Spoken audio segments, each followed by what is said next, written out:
in the stars to read us. Unshakable,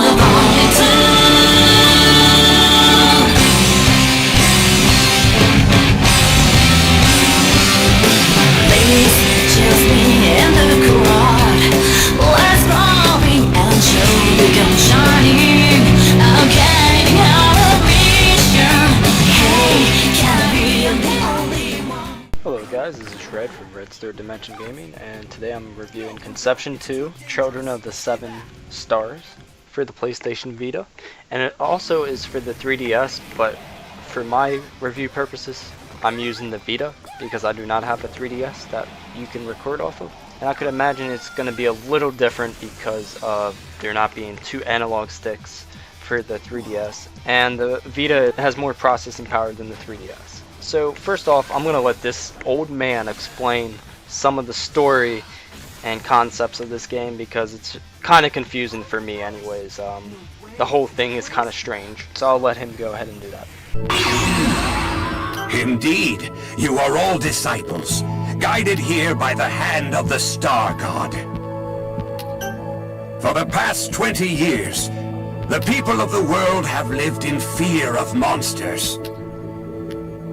I believe there is no need to explain, but it is your duty to exterminate the creatures of dusk with your holy powers. Very well. Listen closely.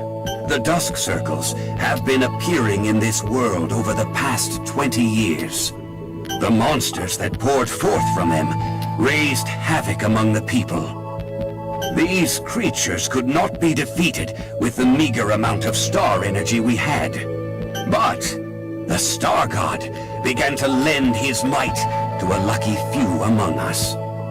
In bestowing you disciples with holy power, he marked you with the Star Brand. Now, listen carefully. The creation of the Dusk Circles is a direct result of man's growing desires.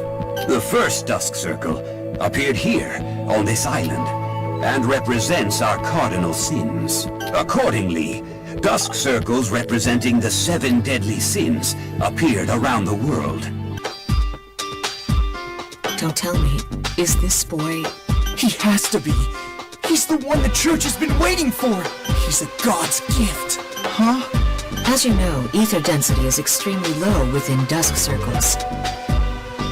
That's why disciples can't use their star energy in them and can't fight properly. Because of this, we have only been able to intercept monsters that leave the circles. But your body is naturally exuding an incredible amount of ether. So much so that it's possible to create a battlefield within the Dusk Circles. What's that? It means that you can fill the space around you with ether even inside the circles. So much so that you can use star energy there. If other disciples and star children are by your side, they can fight as well. That sounds great! So if you've gotten all that, I'm going to go straight into the classmating. So basically, this is the reason why I think the game's M for mature. There's no nudity, there's no nipples, there's nothing. And then even the classmating, it's basically like sex, but all they're doing is touching each other's hands, and that's pretty much it. There's not too much from what I've gotten out of. There's no sex. It's actually less sexual than the actual rest of the game. Like, you'll see the girls' boobs jiggle and stuff. But the actual classmating, there's like literally nothing to it. It is pretty interesting to watch though. And once you classmate with another student, you create these babies called star children. I believe that's the correct term.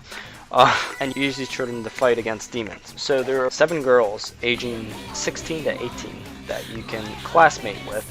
You can build your relationship with them to create stronger babies and stronger children to bring on your journeys to fight. It's kind of like a dungeon crawler is what people have been calling it.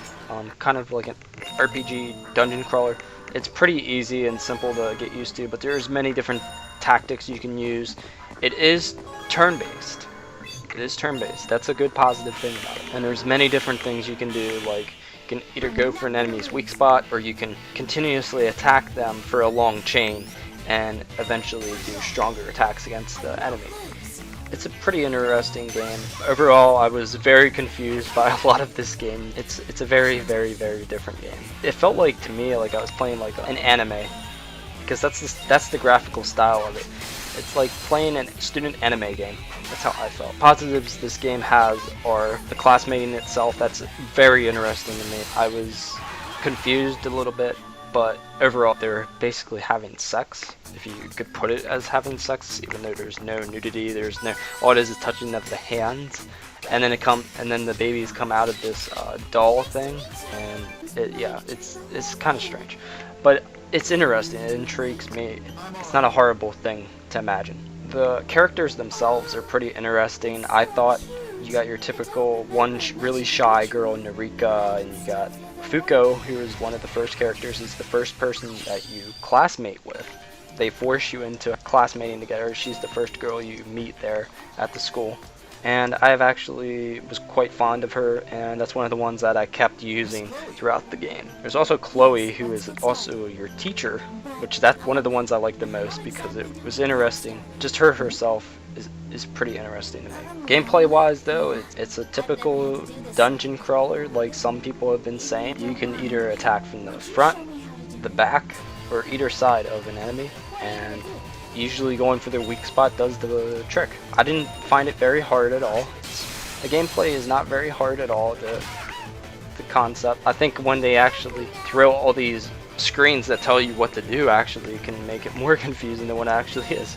There are many different classes that you can choose from, and there are many different child's classes that you can choose from for your children. Overall, the game's graphics are pretty good everywhere except for the dungeons themselves. Each new area that you go into is not really that pretty at all, and I think it has to do something with the 3DS, because I guarantee if this game was all for just the Vita, it would look so much better, and they would have spent more time on it. But the 3DS, capabilities are not even close to where the Vita is or at. So overall, I would definitely pick this up. If any of this game seems interesting to you, I would pick it up. It's pretty fun for me anyways, and it has some interesting concepts. If you're into anime and the game intrigues you at all, and if you want a game that's going to last at least 30 to 60 hours, I have only gotten about 20 hours into it and I'm still not finished.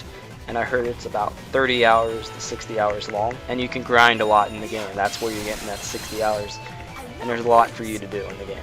From building relationships to creating lots of children, it's pretty interesting. Overall, I would give it a 9 out of 10. I thought it was really interesting. Thank you guys for watching. Don't forget the thumbs up, comment below, and subscribe. And if you really want the game, please use the Amazon link in the description below, and it will help support my channel. Thank you for watching, and don't forget to subscribe for more Conception 2 gameplay and walkthroughs and more content. See ya. My turn. Yeah.